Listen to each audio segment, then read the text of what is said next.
Salut les amours, peace and love, je la démarre debout.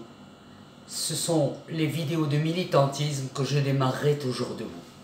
Alors hier, je vous ai fait une vidéo pour vous parler à toute la communauté juive marocaine à travers le monde de ce qui se passe aujourd'hui sur la communauté du Maroc qui est devenue un self-service. Et tous les gens qui ont envie de se servir, eh ben, s'ils sont autorisés, eh ben, ils se servent. Moyennant quoi, nous avons aujourd'hui quelque chose de très original qui est arrivé dans la ville de Fès. Je viens à peine d'être mis au courant hier suite à ma vidéo. Alors, les Juifs du Maroc ont inventé le vote à 3 voix.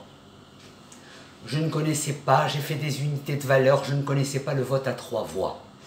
Alors il semblerait qu'à 3 personnes, ils aient décidé d'élire comme responsable de tout ce qui est la Hebra Kadisha, donc cimetière et compagnie, quelqu'un qui circule avec 2 bouteilles d'oxygène, une chaise roulante et qui visiblement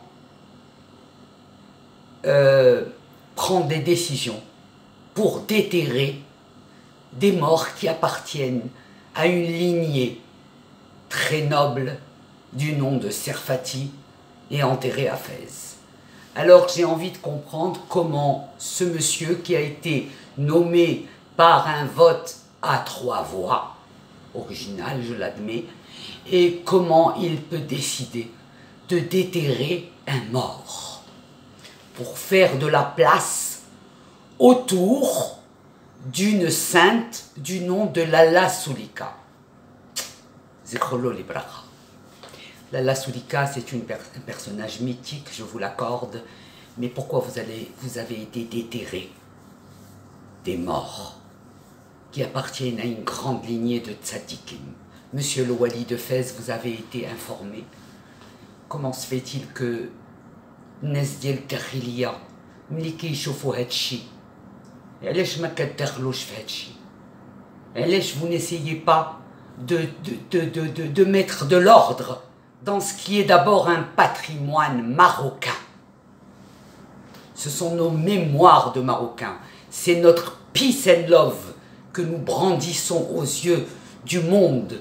Ce sont ces cimetières juifs, et Sidna le sait, il ne le sait que trop par rapport à ce qu'il a fait pour les cimetières, parce qu'il est conscient que il y a une vie après la mort, et comme il est écrit sur nos cimetières, ça s'appelle Bayt HaChayim, la maison de la vie. Donc il ne faut pas croire que les gens sont morts, ils sont morts côté sépulture, mais côté Neshama, à revoir. Alors vraisemblablement, il y a beaucoup de morts juifs qui ne sont pas du tout contents. Et je l'ai su en étant en Israël, parce que ça a recommencé. Allô Nicole, j'avais laissé ça au Maroc, on me l'a volé. J'avais laissé ça ci, on me l'a pris. J'avais laissé ça, je ne l'ai plus. De quoi remplir une bibliothèque de livres que j'écrirai sur ces histoires, et de quoi être sponsorisé par Kleenex pour aller pleurer devant le mur des lamentations et demander à Hachem de nous rendre justice avec ces juifs qui commettent de tels sacrilèges que celui de déterrer un mort qui appartient à des familles ancestrales. Ça c'est 1. 2. Le nouveau responsable communautaire de Fès, Refoua Shelema, amen, amen, et également Refoua Shelema pour le monsieur D, qui se promène avec les bouteilles d'oxygène pour déterrer des morts. Refoua Shelema. Alors, il faut absolument que vous teniez compte, monsieur, de ce qui s'est passé au niveau des glissements de terrain du Hyatt Regency, pour que vous compreniez ce qui va arriver à ceux qui ont touché à ces choses-là. D'accord? Et si vous n'en êtes pas assez conscient, c'est à nous, la communauté juive internationale, de vous le dire. Parce qu'il n'y en a pas beaucoup de courageux parmi nous. Et je le déplore qu'on m'appelle à moi pour porter votre voix aux autorités marocaines, à Sidna, à M. Arnouch. Nous sommes estomaqués devant ce qui se passe. Comment on peut taxer un touriste juif qui vient chez lui de 400 dirhams s'il vient passer 10 jours, plus la taxe cachère. Déjà la taxe cachère, une taxe cachère, ça, c'est presque antinomique comme expression. Il ne devrait pas y avoir de taxe cachère pour des juifs du Maroc. Donc il faut réviser l'appellation. Alors j'interpelle une autre fois les pouvoirs publics, le ministère du Tourisme, les délégations du tourisme, pour savoir qui a proposé cette... je ne sais pas, c'est même pas une loi, elle n'a pas été votée, personne n'a été tenu au courant, c'est encore la même histoire que le vote à 3 voix, ça.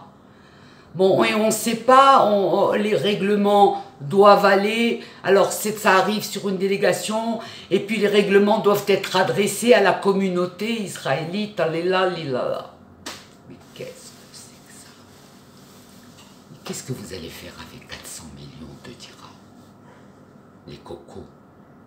Est-ce que c'est pour alimenter tous ces jeunes-là qui sont hébergés aux frais de la communauté? Ou c'est pour subventionner un peu plus les gardiens de cimetière que vous payez avec une peau de chagrin? Les pauvres gardiens de cimetière, vous vous rappelez le clash qu'on a eu quand M. Boris Toledano a promis aux gardiens du cimetière de Bemsik de continuer à lui donner un salaire pour ses enfants? Hein?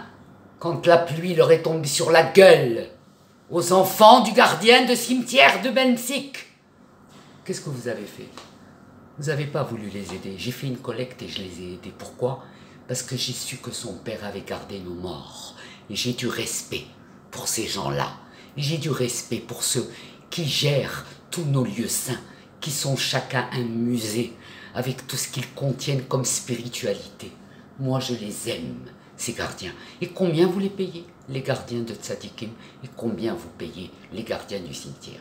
Est-ce que l'opération 400 millions de dirhams pour les touristes, est-ce qu'elle va nourrir les grilles de salaire de tous ces gens laissés pour compte qui ont pourtant conservé avec dévouement le patrimoine juif?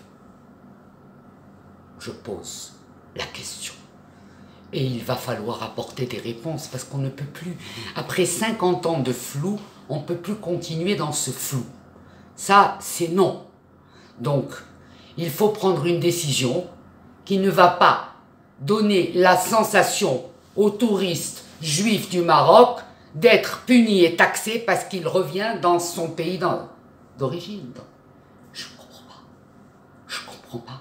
Qui était présent au brainstorming? Yakma, c'est ceux qui étaient présents quand ils ont voté la loi qui dit qu'après 4 ans, si tu ne demandes pas des nouvelles de ton bien foncier, bye bye les bestioles. Le mec qui aura mis son nom sur ton titre foncier, faudra pas l'accuser de mafieux après 4 ans.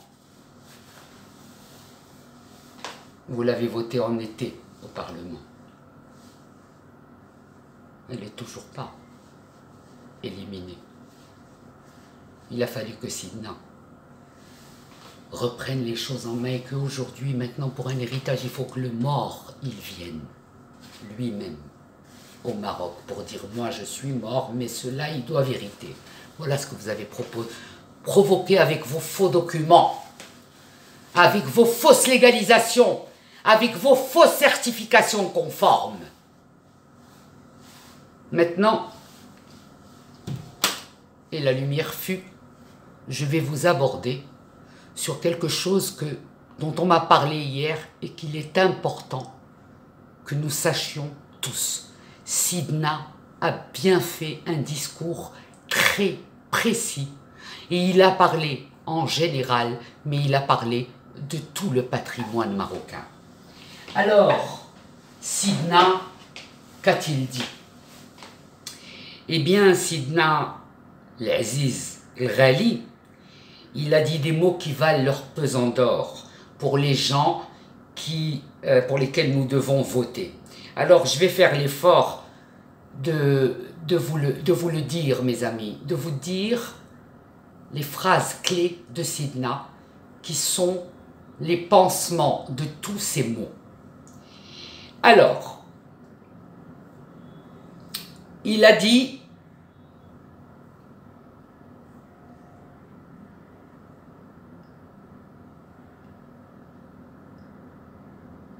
excusez-moi.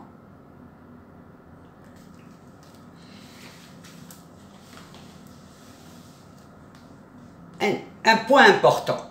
Sa Majesté a dit Ar-Rajul el-Munasib. The right man in the right place. Donc, la bonne personne. Finahum ar-Rujala el-Munasibin. Finahum. Finahum.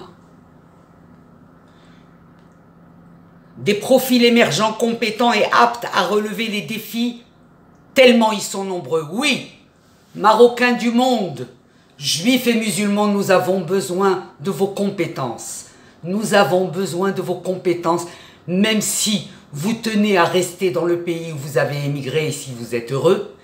Mais nous avons besoin, et je lance un appel à tous les Juifs marocains d'Israël, du Canada, de la France, de la Pennsylvanie, de l'Australie, des États-Unis. S'il y en a un de vous, ou plusieurs de vous, qui sont attachés aux mémoires marocaines qui sont tellement précieuses, je vous demande de vous présenter, de nous faire savoir que vous existez. Et à ce moment-là, venir au Maroc et vous investir, parce que malheureusement, je pense que Actu, l'état du casting est déplorable, puisque personne ne s'exprime. Donc je devine que ceux qui sont au Maroc ont peur de s'exprimer, comme d'hab, pour ne pas changer.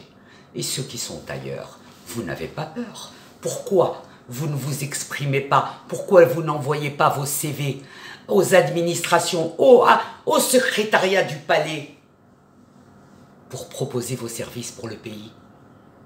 Nous avons besoin de vous, nous avons des tonnes de musées, des tonnes de choses magnifiques à garder, à conserver. Venez, venez postuler et devenez de vrais conservateurs de mémoire si vous n'êtes pas pollués par le dollar.